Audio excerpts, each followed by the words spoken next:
So we're here for Jurassic World Evolution. I was wondering if you could sum it up in 20 seconds or less for our audience who haven't played it yet. It's an opportunity for you lovers of Jurassic Park and Jurassic World to be the owner and manager of a park, of the park, and make dinosaurs and be involved in every bit of the process of making a Jurassic Park. What do you think of that? And then you'll hear from me. I have a word of advice and guidance along the way here there. Do you have any sort of trick or hint for first-time players picking it up that they might not realise at first? One thing I would definitely say is check on your fences all the time. It's always worth checking on your fences because you never know when there's going to be a hole that just appears out of nowhere on them.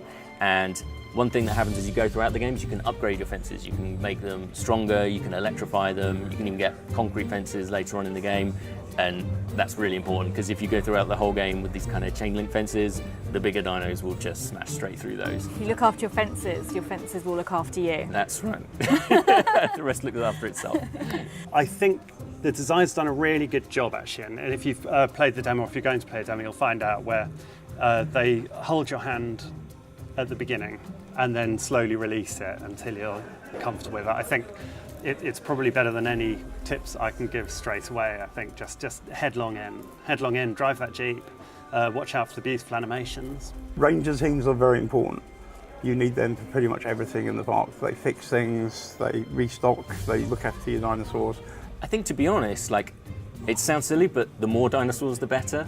Like, the people coming to your park really want to see dinosaurs. So even if you've only just managed to get a viable genome for one new dinosaur, it's always worth pumping out a few, not least because they want to socialize with one another to stay happy as well.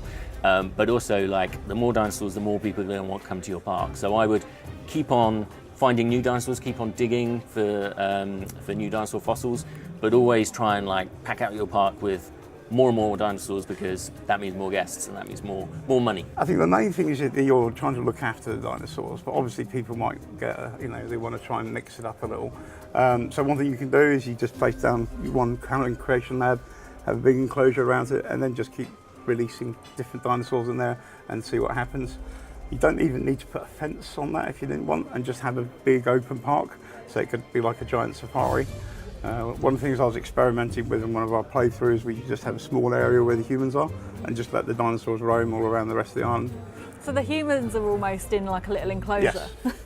So you can turn the tables, and following the different divisions helps give you different aspects of the game that you can play through. For me, it's a game purely to have fun, and it's a game where you can't do anything wrong, in a sense, because it should be experimental. It should sort of bring out the child and you should just play with it. If you're doing something that feels right, then do more of it if you want to, or break it and go down another route. It's a game the game has 3 main threads, and it's a really good idea to swap between them just to get a feel of what your play style is. And so if you're into doing a traditional theme park where you want to get guest satisfaction, you go with that, or you can swap to the scientific route, and a lot of it's rooted in reality, so you learn stuff as you go too. That's my top tip. Just play with it. So you've mentioned how important the fences are, how we don't want the dinosaurs to plough into all the guests. But I want to know how to create maximum carnage. Well, okay, so there's a number of ways you can do that. No fences is obviously an option, but I mean, I guess the one way to really ensure maximum carnage is to actually build a good park to start with, because then you're going to have a really popular park, you're going to have lots of people, and I guess that's when the most potential for the most carnage is, So then you can open all your gates, you can close all your emergency shelters so people can't get away. You can close off paths so that guests are stuck. There's all sorts of things you can do.